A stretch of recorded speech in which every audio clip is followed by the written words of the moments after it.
So hello guys, welcome back to our channel. So आज अपन इस वीडियो लेक्चर के अंदर हम करेंगे अरहेनियस इक्वेशन, जो हमारा पार्ट 2 है ये। ओके, देखो इससे पहले जो हमारे लास्ट लेक्चर किया अरहेनियस इक्वेशन, वहां पे हमने क्या देखा कि अरहेनियस इक्वेशन क्या होती है, उसको कैसे हमने ड्राइव किया वेन टॉफ इक्वेशन से। ओके, फिर हमने उसमें एनर्जी प्रोफाइल डायग्राम किए, 1 स्टेप किया, 2 स्टेप किया, फिर कुछ इंपॉर्टेंट हमने डेफिनेशंस की, थ्रेशोल्ड एनर्जी क्या होती है, एक्टिवेशन एनर्जी क्या होती है, ट्रांजिशन स्टेट क्या होती है। देन हमने किया temperature dependence of rate constant, कि दो डिफरेंट टेम्परेचर पे दो डिफरेंट रेट कांस्टेंट आएंगे, उनके बीच में क्या रिलेशन होगा। और लास्ट हमने किया था फिर टेम्परेचर कोएफिशिएंट, बहुत इंपॉर्टेंट टॉपिक था। ओके, तो अरहेनियस इक्वेशन अपने आप में ही बहुत ही ज्यादा इंपॉर्टेंट टॉपिक है, उसको मैंने बताया था कि अपन 2 लेक्चर के अंदर कवर करेंगे। फर्स्ट लेक्चर के अंदर जो मैंने बताया वो सारा हमने कवर किया। अब ऐसे ही सेकंड लेक्चर के अंदर हम करेंगे कुछ कि कैटलिस्ट डालने से बताओ रेट कांस्टेंट पे क्या फर्क पड़ेगा, एक वो चीज करेंगे हम। कुछ उसके फैक्ट्स करेंगे, अरहेनियस इक्वेशन के कुछ हम फैक्ट्स करेंगे। ओके, और फिर लास्ट में हम करेंगे इसके बेस पे ग्राफ करेंगे। Clear?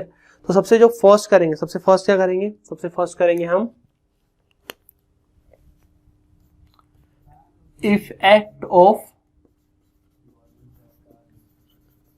Effect of catalyst on rate constant.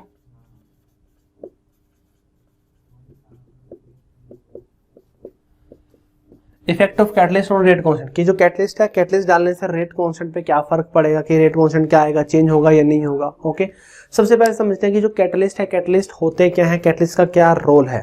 Okay, सबसे पहले कैटलिस्ट क्या होते हैं हमारे।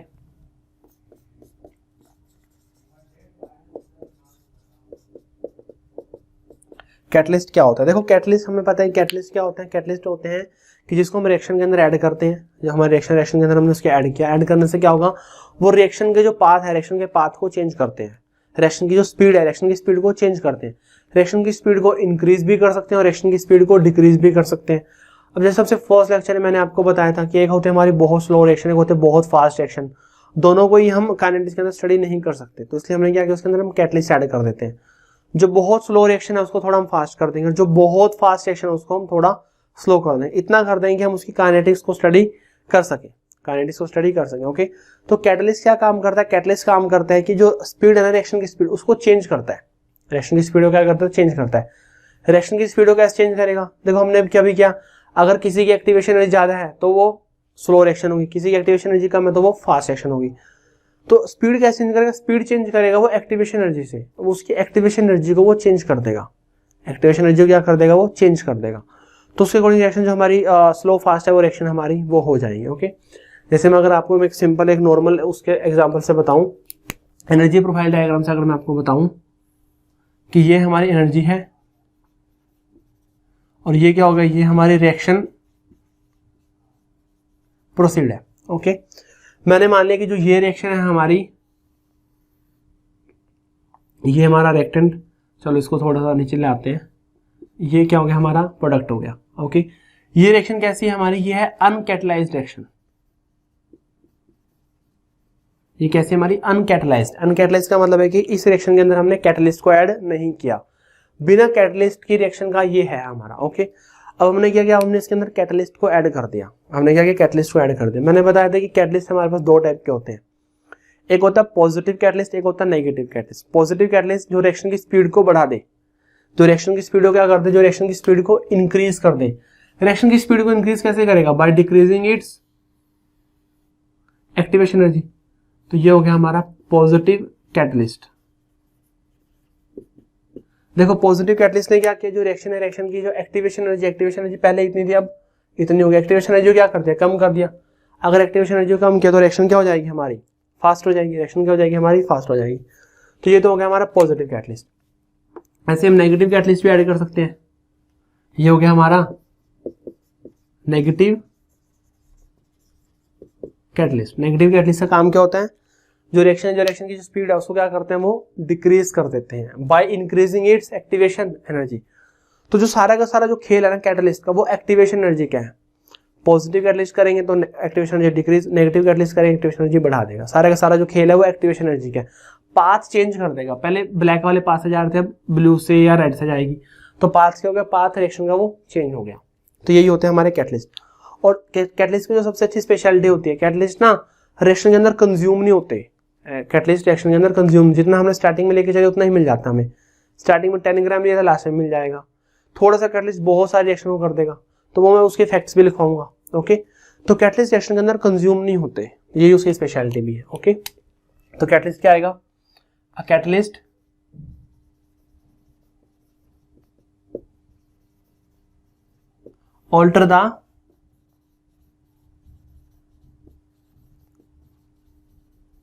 alter the rate of reaction by changing its activation energy,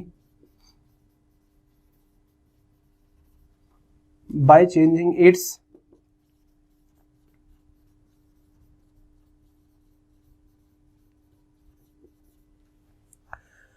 activation energy. A catalyst alter the rate of reaction by changing its activation energy. A catalyst क्या करेगा, जो rate of reaction उसको ऑल्टर कर देगा। कैसे करेगा, उसकी जो एक्टिवेशन एनर्जी उसको वो चेंज करके करेगा। ओके, विदाउट कंज्यूमिंग,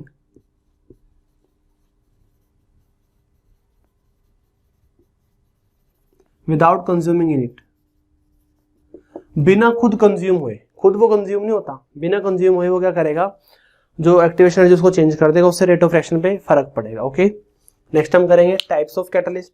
कैटलिस्ट सब कितने टाइप के होते हैं, टाइप्स ऑफ कैटलिस्ट। जो कैटलिस्ट होते हैं वो कितने टाइप के होते हैं। सबसे फर्स्ट हमें पता है कि मैंने बता दिया आपको, पॉजिटिव कैटलिस्ट। सबसे क्या होता है, पहले पॉजिटिव कैटलिस्ट होता है। पॉजिटिव कैटलिस्ट क्या करता है, पॉजिटिव कैटलिस्ट करता है वो करेगा कि जो रिएक्शन है, रिएक्शन क्या कर देगा, इंक्रीज कर देगा, रिएक्शन की स्पीड को इंक्रीज कर देगा by decreasing its activation energy. Okay, तो a positive catalyst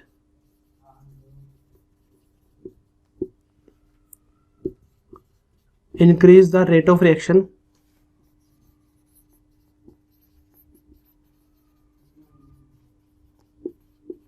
by decreasing its activation energy, by decreasing its activation energy। उसको क्या बोलेंगे, उसको हम पॉजिटिव कैटलिस्ट बोलेंगे। पॉजिटिव कैटलिस्ट क्या होगा, जो रिएक्शन की स्पीड को बढ़ा देगा by decreasing its activation energy, activation energy को कम करके। ओके, ये हो गया हमारा पॉजिटिव कैटलिस्ट। नेक्स्ट हम करेंगे negative catalyst.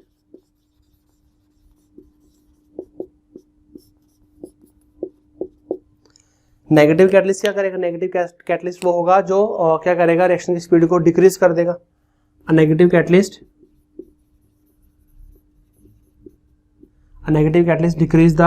Decreasing the rate of reaction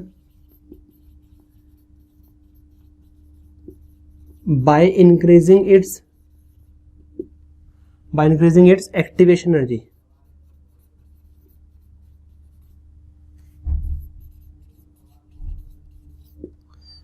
by increasing its activation energy। क्या करेगा वो, एक्टिवेशन एनर्जी को बढ़ा के।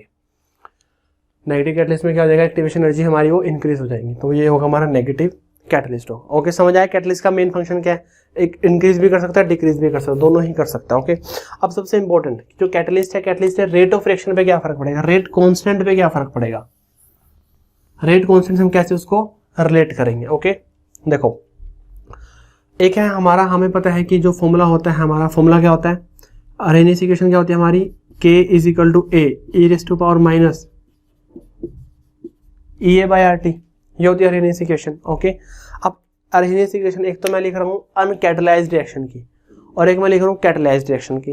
ओके, दोनों को रिलेट करते हैं। ओके, तो सबसे पहले मैं लिखूंगा अनकैटलाइज्ड की, तो यहाँ पे क्या आएगा हमारा K अनकैट। देखो मैं अगर अनकैट लिखूंगा, अनकैट मतलब कैटलाइज्ड, और कैट मतलब कैटलाइज्ड, तो uncat is equal to A E raise to power minus EA, ये भी क्या होगा, ये अनकैट अपॉन RT। ये इक्वेशन आ गई, इक्वेशन मेरी नंबर 1 आ गई है। ओके, ऐसे में कैटलाइज्ड की लिखूंगा तो K cat is equal to A E raise to power minus EA cat upon RT। ये क्या हो गई, इक्वेशन मेरी 2 आ गई है, इक्वेशन नंबर मेरी 2 आ गया। ओके, उसके बाद क्या करना है, डिवाइड करना है 1/2, डिवाइड इक्वेशन 1/2। तो यहाँ पे क्या आ गया, यहाँ पे आ गया मेरा K अनकैट, और यहाँ पे क्या आ गया K cat is equal to A से, ये तो क्या हो जाएगा, कैंसिल हो जाएगा। अल्टीमेटली यहाँ पे आएगा e raise to power minus EA/RT, जो EA है ये क्या होगा हमारा अनकैट, और e raise to power minus E A, ये ई ए क्या है हमारा कैट बाय आर टी हो गया। ओके, अब मैं इसको कैट वाले को ऊपर लेके जाऊंगा। जब मैं कैट को ऊपर लेके जाऊंगा तो क्या बनेगा, ये K of uncat upon K of cat is equal to, ये आएगा हमारा e raise to power minus E A by R T, ये था अनकैट, और इंटू में आ जाएगा e raise to power plus E A by R T, और ये क्या आ गया, ये हमारा कैट आ गया। क्लियर है? तो यहाँ पे क्या आएगा हमारा के अनकैट और K of cat is equal to, okay, तो बेस सेम है तो पावर क्या हो जाएंगे, ऐड हो जाएंगे, तो क्या ई रेज़ टू पावर क्या आएगा minus E A uncat by R T plus E A cat by R T. Okay, अब एक्सपोनेंशियल इधर आके क्या बनेगा, N L N natural log K of uncat upon K of cat is equal to, यहाँ पे आ जाएगा हमारा minus minus है, इसको मैं पहले लिख रहा हूँ E A of cat by R T minus E A uncat by R T. Okay, तो यही आ गया हमारा जो रिलेशन है। रिलेशन क्या है लास्ट में जो रिलेशन आएगा वो आएगा हमारा L N of K of uncat upon K of cat is equal to, यहाँ पे 1 बाई आर टी हम क्या ले लेंगे, कॉमन ले लेंगे, तो यहाँ पे क्या आएगा E A cat minus E A of uncat, ये क्या आ गया, ये हमारे पास रिलेशन आ गया कि काइंड जो हमारा रेट कॉन्स्टेंट कैटलाइज रिएक्शन का और अनकैटलाइज रिएक्शन का क्या रिलेशन होगा, वो हमारा ये रिलेशन होगा। ओके, एक्सपोनेंशियल हमारा इधर आ गया, तो ई ऑफ कैट, देखो यहाँ पे ये नेगेटिव पॉजिटिव, तो मैंने पॉजिटिव पहले लिख दिया था, तो 1 बाई आर टी कॉमन लेंगे तो activation energy of catalysed minus activation energy of uncatalysed. Okay, तो ये हमारा रिलेशन आ गया, बहुत ही इंपॉर्टेंट रिलेशन है ये। एक हमें कैटलाइज रिएक्शन का गिवन होगा एक्टिवेशन एनर्जी, एक हमें अनकैटलाइज रिएक्शन की गिवन होगा एक्टिवेशन एनर्जी, उसके बीच में जो रिलेशन होगा उसके अकॉर्डिंग ये होगा। ओके, देखो जैसे हम देख रहे थे कि टेम्परेचर भी रेट कांस्टेंट पे डिपेंड कर रहा है और एक्टिवेशन एनर्जी से भी डिपेंड कर रहा है। ओके, तो अगर हम टेम्परेचर इंक्रीज कर रहे थे तो एक्टिवेशन जो रेट कांस्टेंट उसमें एक रिलेशन देखा हमने, और जब हमने उसके अंदर क्या किया, देखो जब हम टेम्परेचर चेंज कर रहे थे तो एक्टिवेशन एनर्जी हमारी सेम थी, टेम्परेचर के ऊपर डिपेंड नहीं करती हमारी activation energy. Activation energy depend करती है कैटलाइज और अनकैटलाइज रिएक्शन पे, रिएक्शन कितनी फास्ट होगी स्लो, उसके ऊपर डिपेंड करती है। ओके, सो ये आ गया। नेक्स्ट हम करेंगे कुछ इंपॉर्टेंट फैक्ट्स, कुछ इंपॉर्टेंट पॉइंट्स, कुछ इंपॉर्टेंट फीचर्स करेंगे कैटलाइज रिएक्शन के, कैटलिस्ट के। Okay,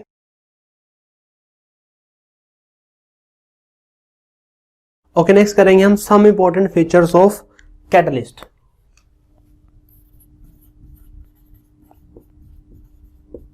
some important features of catalyst. सब important features of catalyst. Okay, देखो कैटलिस्ट का काम, देखो सबसे जो इंपॉर्टेंट पॉइंट है कैटलिस्ट का वो ये है, अगर कोई रिएक्शन हो रही है तभी उसके अंदर हम कैटलिस्ट को ऐड करने से कोई फायदा होगा, अगर कोई रिएक्शन नहीं हो रही तो उसके अंदर कैटलिस्ट को ऐड करने से कोई फायदा नहीं होगा। देखो कैटलिस्ट रिएक्शन की स्पीड को चेंज करता है, रिएक्शन की स्पीड को इंक्रीज भी कर सकता है, रिएक्शन की स्पीड को डिक्रीज भी कर सकता है, बट वो ऐसा नहीं करेगा कि रिएक्शन हो ही नहीं रही और कैटलिस्ट डालने से रिएक्शन हो जाएगी, ऐसा बिल्कुल भी नहीं होता। रिएक्शन वो पहले भी और थी, रिएक्शन वो अब भी और थी, बस ये है कि रिएक्शन की स्पीड है, रिएक्शन की स्पीड को चेंज कर रहा है, रिएक्शन की स्पीड को क्या कर रहा है, रिएक्शन की स्पीड को चेंज कर रहा है। अब ऐसा नहीं कि रिएक्शन हो ही नहीं रही, हम कैटलिस्ट डालेंगे रिएक्शन हो जाएगी, रिएक्शन नहीं होगी तब भी। ओके, तो ये चीज आपको समझ आना चाहिए कि जो कैटलिस्ट है, कैटलिस्ट रिएक्शन को स्टार्ट नहीं करता, कैटलिस्ट रिएक्शन को स्टार्ट नहीं करता है, कैटलिस्ट क्या करता है, रिएक्शन की स्पीड को चेंज करता है बस। Okay, so a catalyst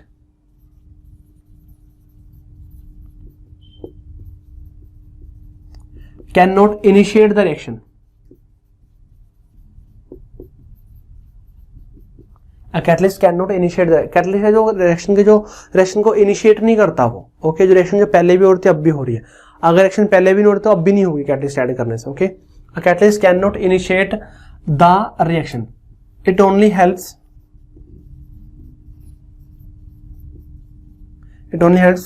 to alter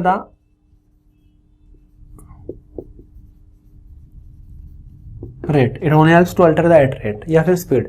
वो क्या करेगा, सिर्फ स्पीड को चेंज करने में, रेट को चेंज करने में हमें हेल्प करेगा। ओके, सबसे इंपॉर्टेंट पॉइंट है ये। उसी के बेस में मैं आपको सेकंड पॉइंट बता रहा हूं, a catalyst does not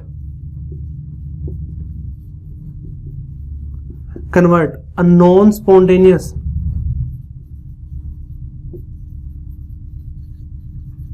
doesn't convert a non-spontaneous reaction into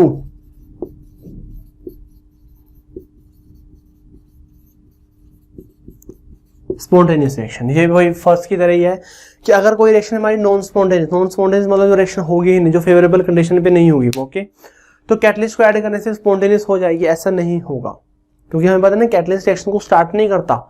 catalyst क्या करता है, सिर्फ रिएक्शन को, स्पीड को चेंज करने में काम करता है, रिएक्शन के बीच में करता है वो। ओके, तो वही कि ना तो कैटलिस्ट को रिएक्शन को स्टार्ट करता। ऐसी है कि अगर रिएक्शन हमारी नॉन स्पॉन्टेनियस है, नॉन स्पॉन्टेनियस रिएक्शन जो रिएक्शन अपने आप नहीं होगी, जिसके अंदर हमें बिल्कुल कंडीशंस को चेंज करना पड़ेगा, जो नेचर के अपोजिट होगी, ये लगा लो।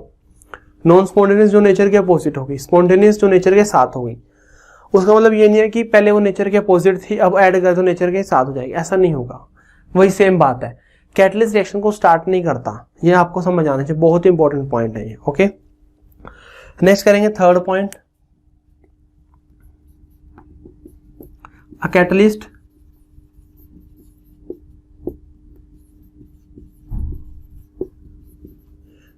does not change in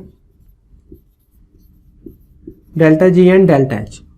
catalyst से डेल्टा जी और डेल्टा एच के अंदर कोई भी फर्क नहीं पड़ेगा। कैसे नहीं पड़ेगा, देखो जैसे मैंने आपको बताया था, लेट्स से कि जो ये है रिएक्शन, ये रिएक्शन कैसी है हमारी, ये रिएक्शन है हमारी अनकैटलाइज्ड रिएक्शन, तो डेल्टा एच क्या आएगा, इसका डेल्टा एच आएगा इन दोनों का डिफरेंस, डेल्टा एच क्या आएगा, इन दोनों का डिफरेंस आएगा। ओके, अब ये क्या कर दिया मैंने, ये मैंने कैटलाइज्ड रिएक्शन कर दिया, कैटलाइज्ड रिएक्शन होगी। डेल्टा एच अभी भी कितना रहेगा इसका, डेल्टा एच अभी भी क्या रहेगा, सेम रहेगा। डेल्टा एच क्या रहेगा, डेल्टा एच अभी भी सेम रहेगा। अगर डेल्टा एच सेम रहेगा और डेल्टा एस भी सेम रहेगा, डेल्टा एस हम पहले पढ़ चुके हैं, तो डेल्टा जी भी क्या रहेगा, डेल्टा जी भी हमारा सेम रहेगा, क्योंकि हमें पता है ना, delta G is equal to delta H minus T delta S. अगर डेल्टा एच सेम और डेल्टा एच सेम है तो डेल्टा जी भी क्या होगा, सेम होगा। तो जो कैटलिस्ट का निकाल डेल्टा जी और डेल्टा एच, उससे उसके ऊपर कोई फर्क नहीं पड़ता, वो दोनों सेम जैसे पहले थे वैसे ही बाद में रहेंगे। ओके, फोर्थ हम बताएं कि a catalyst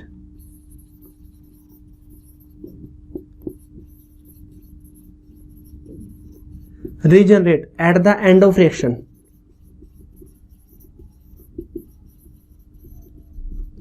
a catalyst regenerate at the end of reaction। जो कैटलिस्ट है, कैटलिस्ट हमें बाद में सेम मिल जाएगा, रीजनरेट हो जाएगा without any chemical change.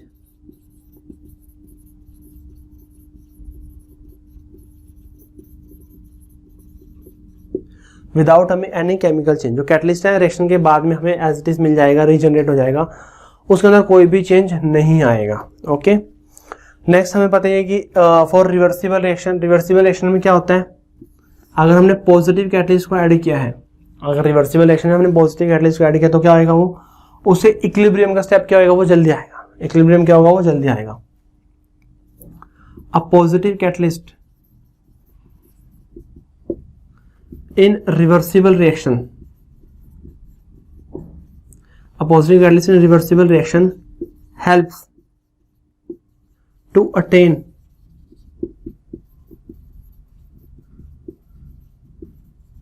equilibrium quickly। जो पॉजिटिव कैटलिस्ट है वो क्या करेगा, और जो इक्विलिब्रियम को अटेन करने में हेल्प करेगा, वो जल्दी उसको अटेन करेगा, क्योंकि हमें पता है ना पॉजिटिव कैटलिस्ट क्या करेगा, स्पीड को बढ़ा देगा, फॉरवर्ड रिएक्शन की स्पीड को बढ़ाएगा और बैकवर्ड रिएक्शन की स्पीड को भी बढ़ाएगा, दोनों की स्पीड को इंक्रीज कर देगा। तो जो इक्विलिब्रियम का जो स्टेप है, पहले अगर 10 मिनट में आ रहा था वो 5 मिनट में आ जाएगा, जल्दी आ जाएगा, कहने का मतलब है। ओके, तो ये कुछ इंपॉर्टेंट फीचर्स थे कैटलिस्ट के, बहुत इंपॉर्टेंट है ये। फर्स्ट 2 पॉइंट तो बहुत ज्यादा इंपॉर्टेंट है, और थर्ड के बेस पे भी क्वेश्चन आ चुका है कि बताओ डेल्टा जी डेल्टा एच पे क्या फर्क पड़े कैटलिस्ट पे, तो ये आपको पता होना चाहिए। ओके, तो ये था हमारा कैटलिस्ट के बारे में, कैटलिस्ट से कैसे फर्क पड़ता है एक्टिवेशन एनर्जी पे, उससे हमने रेट कांस्टेंट निकाला, उसके बीच में रिलेशन करा। Okay,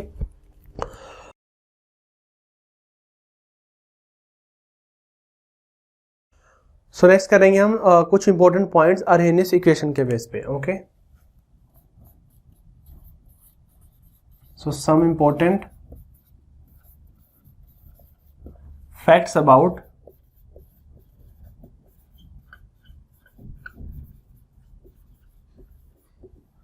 अर्हेनियस equation. ओके, बहुत ही इंपॉर्टेंट फैक्ट्स हैं और इसके बेस पे काफ़ी क्वेश्चंस भी हम डिस्कस करेंगे आगे। देखो सबसे फर्स्ट पॉइंट के ये हम पहले कर भी चुके हैं कि जो हमारे अर्हेनियस इक्वेशन है k equal to A raise to power minus E A by R T है, E A by R T. Okay, देखो हमें पता है कि जो k होता है, k क्या होता है हमारा, k होता है हमारा number of effective collision, number of effective collision. और a क्या होता है, a होता है हमारा टोटल नंबर ऑफ कोलिशन।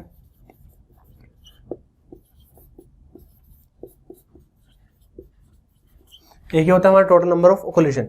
और ये क्या होता है, ये होता है हमारा fraction of effective collision, fraction of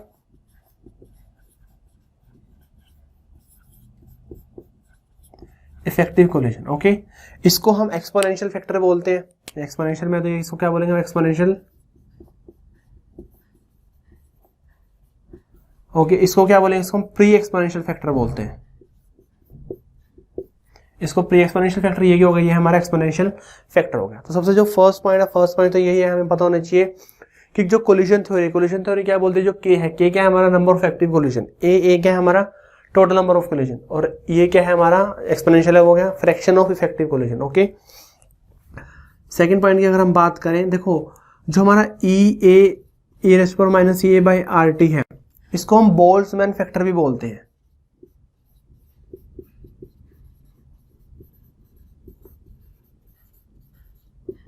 इसको हम बोल्ट्जमैन फैक्टर क्या होता है, बोल्ट्जमैन इक्वेशन होगी जो हम आगे कोलिशन थ्योरी के अंदर डिस्कस करेंगे। तो कोलिशन थ्योरी के अंदर मैं दोबारा आऊंगा, इसके ऊपर दोबारा हम करेंगे अर्हेनियस। तो अभी मैं बताऊंगा कि बोल्ट्जमैन फैक्टर, बोल्ट्जमैन इक्वेशन क्या है और कैसे वो काम करता है। ओके, तो अभी देख लो कि ये क्या होगा, ये हमारा बोल्ट्जमैन फैक्टर होगा। नेक्स्ट जो थर्ड क्या है, ये हमें पता चल गया, ये सेकंड पॉइंट हो गया। तीसरा देखो अर्हेनियस इक्वेशन क्या, अर्हेनियस इक्वेशन हमारी A raise to power A is equal to K is equal to A raise to power minus E A by R T, यही है। ओके, अब देखो अगर हम टेम्परेचर को इंक्रीज करें, अब देखो टेम्परेचर अगर हमने इंक्रीज किया तो बताओ ई ए बाई आर टी क्या होगा। अगर टेम्परेचर इंक्रीज किया तो बताओ ई ए बाई आर टी क्या होगा, ये डिक्रीज होगा। क्यों डिक्रीज होगा, क्योंकि यहाँ पे जो टी है, टी क्या है डिनोमिनेटर में, अगर टेम्परेचर इंक्रीज किया तो ई ए बाई आर टी क्या होगा, डिक्रीज होगा। अगर मैं नेगेटिव लगा दूं आगे, देखो टी इंक्रीज होगा तो ये बाई आर टी डिक्रीज होगा, तो माई negative of A by R T, negative A by R T क्या होगा, ये इंक्रीज होगा। ऑब्वियसली ये इंक्रीज हो रहा है तो ये डिनोमिनेटर में आ गया। अब इसके आगे नेगेटिव साइन आ गया, हमें पता है नेगेटिव में जितनी वैल्यू कम होती है उतनी ही वो बड़ी होती है। इसको मैं एक्सपोनेंशियल में रख देता हूँ, तो ये भी क्या होगा, फिर इंक्रीज होगा। सेम को अगर मैं एक्सपोनेंशियल में रखूंगा तो अगर वैसे इंक्रीज हो रहा था एक्सपोनेंशियल में भी क्या होगा, इंक्रीज होगा। और हमें पता है कि जो एक्सपोनेंशियल फैक्टर है वो के क्या है, डायरेक्टली है। तो इसका मतलब है कि जो हमारा रेट कांस्टेंट है वो भी क्या होगा, वो इंक्रीज होगा। वो भी हमारा इंक्रीज, क्योंकि ये और ये क्या है आपस में डायरेक्टली है। सो अगर टेम्परेचर इंक्रीज करने पे रेट कांस्टेंट क्या हो रहा है, इंक्रीज हो रहा है। दैट मीन्स जो के है वो क्या है, डायरेक्टली प्रोपोर्शनल है टी के। दैट मीन्स जो के है वो क्या है हमारा, डायरेक्टली प्रोपोर्शनल है किसके, वो टी के, वो डायरेक्टली प्रोपोर्शनल है वो। ओके, ये हमने किया भी था कि हम टेम्परेचर बढ़ा रहे हैं तो रेट कांस्टेंट है वो क्या हो रहा है, ट्वाइस से थ्राइस हो रहा है टेम्परेचर कोएफिशिएंट में, वही है ये। ओके, तो ये हो गया हमारी थर्ड। नेक्स्ट अगर हम फोर्थ पे बात करें, सेम ऐसे ही बात करेंगे। अगर हम एक्टिवेशन एनर्जी को डिक्रीज कर दें, एक्टिवेशन एनर्जी को अगर हम डिक्रीज कर दें। अब देखो अगर हमने एक्टिवेशन एनर्जी को डिक्रीज किया, डिक्रीज करने के बाद ई ए बाई आर टी, ये भी क्या होगा, ये भी डिक्रीज होगा। अगर एक्टिवेशन एनर्जी डिक्रीज करो तो ई ए बाई आर टी क्या होगा, ये भी डिक्रीज होगा, क्योंकि ई ए क्या ऊपर है न्यूमरेटर में। Negative of E A by R T क्या होगा, नेगेटिव लगा देंगे तो फिर जो डिक्रीज है तो वही क्या होगा, इंक्रीज हो जाएगा। इसको सेम एक्सपोनेंशियल में रखता हूँ, e raise to power minus E A by R T, तो ये भी क्या होगा, फिर ये भी इंक्रीज होगा। और अल्टीमेटली जो के है, के भी क्या होगा हमारा, वो इंक्रीज होगा। अगर हम एक्टिवेशन एनर्जी को डिक्रीज कर रहे हैं तो के क्या हो रहा है, के हमारा इंक्रीज हो रहा है। दैट मीन्स जो हमारा के है वो इनवर्सली प्रोपोर्शनल किसके, एक्टिवेशन एनर्जी की। ये हमें पता भी है। अगर एक्टिवेशन एनर्जी बहुत ज्यादा होगी तो रिएक्शन क्या होगी, स्लो होगी। रिएक्शन हमारी स्लो होगी, यहां से हमने निकाल दिया। ओके, सो ये आ गया। नेक्स्ट हम देखेंगे कि हमें पता है ना कि टेम्परेचर इंक्रीज किया तो काइनेटिक जो हमारा रेट कांस्टेंट है वो इंक्रीज होगा। अगर एक्टिवेशन एनर्जी को डिक्रीज करेंगे तब भी क्या होगा, जो हमारा रेट कांस्टेंट है वो क्या होगा, इंक्रीज होगा। नेक्स्ट जो फिफ्थ पॉइंट है, हमें पता है जो एक्टिवेशन एनर्जी कभी भी वो नेगेटिव नहीं हो सकती, कभी भी एक्टिवेशन एनर्जी कभी भी नेगेटिव नहीं होगी। So activation energy can never be negative.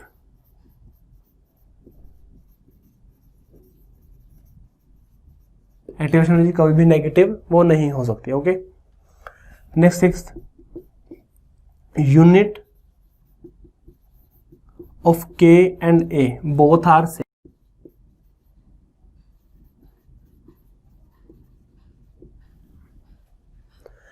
जो के की यूनिट होगी वही किस यूनिट किसकी होगी, ए की यूनिट होगी। जो के की यूनिट होगी वही किसकी होगी, ए की यूनिट होगी। ओके, नेक्स्ट सेवन बहुत इंपॉर्टेंट। देखो मैंने कहा ना कि जो के है, के क्या है हमारा नंबर ऑफ इफेक्टिव कोलिजन, और ए क्या है, ए हमारा टोटल नंबर ऑफ कोलिजन। तो क्या के और ए इक्वल हो सकते हैं? क्या जो हमारा के है वो के ए के इक्वल हो सकता है? के ए के इक्वल कब होगा? कहने का मतलब है कि जो टोटल नंबर में कोलिजन है वो इफेक्टिव कोलिजन, मतलब सारे के सारे कोलिजन इफेक्टिव हो सकते हैं। इसका मतलब ये है, ए क्या है हमारा टोटल नंबर कोलिजन, के क्या नंबर ऑफ इफेक्टिव कोलिजन, क्या सारे के सारे कोलिजन हमारे इफेक्टिव हो सकते हैं? हाँ जी हाँ, हो सकता है। उसके लिए दो कंडीशन है, K is equal to A only if, K is equal to A only if. कैसे होगा? देखो फॉर्मूला क्या है, K is equal to A E raise to power minus E A by R T. अगर हम के को ए के इक्वल कर रहे हैं तो इसका मतलब है कि जो हमारा A raise to power minus E by R T है वो किसके इक्वल आएगा, वन के इक्वल आना चाहिए। वो किसके इक्वल आएगा, वन के इक्वल आएगा। सबसे पहली कंडीशन तो ये है कि अगर हम एक्टिवेशन एनर्जी को जीरो कर दें, अगर हम एक्टिवेशन एनर्जी को जीरो कर दें, देखो पुट करके देख लो, अगर हम एक्टिवेशन एनर्जी जीरो पुट करेंगे तो A raise to power minus zero, तो A raise to power zero क्या होता है, वन होता है। तो के और ए क्या आ जाएंगे, इक्वल आ जाएंगे। के और ए के भाई अगर रिएक्शन के अंदर कोई एक्टिवेशन एनर्जी चाहिए नहीं रिएक्शन को, तो फिर सारे के सारे कोलिजन्स क्या होंगे, इफेक्टिव होंगे। सारे के सारे कोलिजन्स क्या होंगे, इफेक्ट। सारे के सारे जो रिएक्टेंट है वो प्रोडक्ट में कन्वर्ट हो जाएगा, सारे के सारे कोलिजन्स इफेक्टिव होंगे। दूसरा, अगर हम टेम्परेचर को अप्रोच कराएं इन्फिनिटी पे, अगर हम टेम्परेचर को अप्रोच कराएं इन्फिनिटी पे, अगर हम उसको अप्रोच करा रहे हैं, देखो करा के देख लो। अगर हम टेम्परेचर को e raise to power minus E A by R T है, आर की जगह क्या आ गया, टी की जगह क्या आ गया, इन्फिनिटी आ गया, तो वन बाई इन्फिनिटी क्या होता है, जीरो, और e raise to power zero क्या हो जाएगा, जीरो हो जाएगा। E raise to power zero क्या हो जाएगा, वन हो जाएगा वो। ओके, तो e raise to power zero क्या हो गया हमारा, वन हो गया वो। तो अगर हम टेम्परेचर को इन्फिनिटी पे अप्रोच कराएंगे तो के और ए क्या हो जाएंगे, इक्वल हो जाएंगे। देखो हमें पता है कि अगर हम टेम्परेचर बढ़ाएंगे तो रेट कांस्टेंट बढ़ेगा, टेम्परेचर बढ़ाएंगे तो रेट कांस्टेंट बढ़ेगा। या फिर हम ये बोल सकते हैं कि टेम्परेचर बढ़ाएंगे तो नंबर ऑफ इफेक्टिव कोलिजन क्या होंगे, इंक्रीज होंगे। नंबर ऑफ इफेक्टिव कोलिजन क्या होंगे, इंक्रीज। मैंने कहा टेम्परेचर मैंने बहुत इंक्रीज कर दिया, बहुत इन्फाइनाइट कर दिया, तो इसका मतलब है कि सारे के सारे कोलिजन्स क्या हो जाएंगे, सारे के सारे कोलिजन्स इफेक्टिव हो जाएंगे। सारे के सारे कोलिजन्स क्या हो जाएंगे, सारे के सारे कोलिजन्स हमारे इफेक्टिव हो जाएंगे। ओके, तो ये कुछ इंपॉर्टेंट पॉइंट है, इंपॉर्टेंट फैक्ट्स हैं अर्हेनियस इक्वेशन के बेस पे। ये बहुत इंपॉर्टेंट है दोनों, ये लास्ट वाला भी बहुत इंपॉर्टेंट है, स्टार्टिंग वाला तो मैंने आपको पहले बता ही दिया। ओके, तो ये कुछ इंपॉर्टेंट फैक्ट्स हैं अर्हेनियस इक्वेशन के बेस पे। नेक्स्ट हम करेंगे graph based on Arrhenius equation. Clear?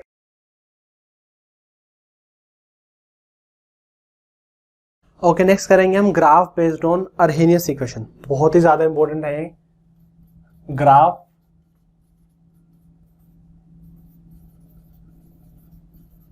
Based on Arrhenius equation.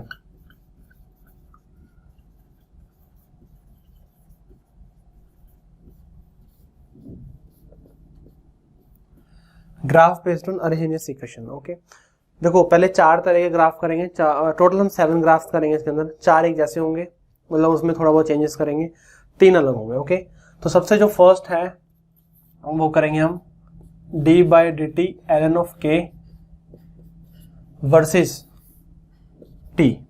First graph ये होगा हमारा। देन करेंगे हम second D by D T ln of के वर्सेस टी स्केयर, ये हमारा दूसरा ग्राफ होगा। तीसरा होगा हमारा D by D T ln of के वर्सेस 1 बाई टी, ये हमारा तीसरा होगा। फोर्थ होगा D by D T ln of के वर्सेस 1 बाई टी स्केयर, ये हमारा फोर्थ ग्राफ होगा। ओके, तो 4 ग्राफ तो हमने इसी के बेस पे करने हैं, सेम थोड़ा बहुत चेंजेस करेंगे उसमें। ओके, देखो हमें पता है कि वेंट ऑफ इक्वेशन हमने की थी। वेंट ऑफ इक्वेशन क्या थी? D by D T ln of K, D by D T ln of K is equal to E A by R T square, यही थी D by D T ln of K E A by R T square. Okay, तो इसी के base पे चारों graph हैं, इसी के बेस पे क्या है? चारों ग्राफ है। ओके, सबसे फर्स्ट ग्राफ देखो, ये तो हो गया हमारा वाई एक्सिस। सबसे फर्स्ट ग्राफ में क्या, ये हमारा वाई एक्सिस है और वर्सेस टी है, तो इसका मतलब है कि ये है वाई एक्स स्क्वायर, यही हो गया ना हमारा। एक्स एक्सिस पे क्या है हमारा? टी है। एक्स एक्सिस पे क्या है हमारा? टी है। एक्स एक्सिस पे क्या है हमारा? टी। तो ये क्या होगा? Y inversely proportional to 1 by X square हो गया। ओके, यहाँ पे देखो ये क्या हो गया? ये तो हो गया हमारा वाई, टी स्क्वायर है, ये क्या टी स्क्वायर, इसका मतलब हो गया Y inversely proportional to X, क्योंकि अब की बार एक्स किसका काम कर रहा है? एक्स ही हमारा टी स्क्वायर का काम कर रहा है। इन दोनों में आपको डिफरेंस पता होना चाहिए। देखो यहाँ पे एक्स पे सिर्फ टी आ रहा है, तो ये टी स्क्वायर है, तो एक्स का स्क्वायर हो गया। एक्स पे क्या आ रहा है? टी स्क्वायर आ रहा है, तो फिर ये क्या हो गया? एक्स का हो गया। ओके, और ये हो गया हमारा Y inversely proportional to X का स्क्वायर। ओके, क्योंकि 1 बाई टी को हमने एक्स मान लिया और ये क्या है? 1 बाई टी का स्क्वायर, तो क्या हो गया? एक्स का स्क्वायर। और ये क्या हो गया हमारा? Y directly proportional to X, ये हो गया। ये हमने 4 ग्राफ बनाने हैं। ओके, चलो सबसे पहले हम ये बनाएंगे। यहाँ पे क्या हमारा? D by D T ln of के, और यहाँ पे क्या हमारा? टी है। ओके, ये दोनों में ही थोड़ा सा चेंज आएगा, D by D T ln of के, और ये क्या है? ये हमारा टी स्क्वायर है। ओके, देखो ये तो है इनवर्सली का ग्राफ, ये तो क्या? ये हमारा इनवर्सली का, मान लो इनवर्सली का ग्राफ हमने ये बना लिया, ये तो है इनवर्सली का ग्राफ। ये है Y inversely proportional to 1 by X square, तो ये थोड़ा सा ना, मैंने बताया था थोड़ा सा ऐसे अंदर से जाएगा, ये थोड़ा क्या आएगा? अंदर से जाएगा। क्यों अंदर से जाएगा? देखो अगर हम टेम्परेचर को बढ़ाएंगे, अगर हम क्या करेंगे? टेम्परेचर को इंक्रीज करेंगे, अगर जैसे एक्स एक्सिस पे टेम्परेचर अगर हम उसको इंक्रीज करेंगे तो उसका ट्वाइस, उसका स्क्वायर हो गया एक्स क्या होगा? डिक्रीज होगा। अगर हम हल्का से इसको इंक्रीज करेंगे तो ये क्या होगा? वाई एक्सिस हमारा ज्यादा डिक्रीज होगा। यहाँ पे हम इसको इंक्रीज करेंगे तो ये क्या होगा? अपना थोड़े आराम से डिक्रीज होगा, एकदम डिक्रीज नहीं होगा। ये एकदम डिक्रीज होगा, ये एकदम डिक्रीज नहीं होगा। इसी चीज का आपको पता होना चाहिए। ओके, वैसे ग्राफ मैंने आपको पहले भी कराए हुए हैं। यहाँ पे क्या आ जाएगा हमारा? D by D T ln of के, और ये क्या है हमारा? 1 बाई टी। अभी वाई डायरेक्टली प्रोपोर्शनल एक्स के, तो ये तो क्या बनता है? पैराबोला बनता है। ये तो क्या बनता है? ये ऐसे पैराबोला बनेगा। वही है कि अगर हम एक्स को इंक्रीज करेंगे तो वाई बहुत ज्यादा इंक्रीज होगा।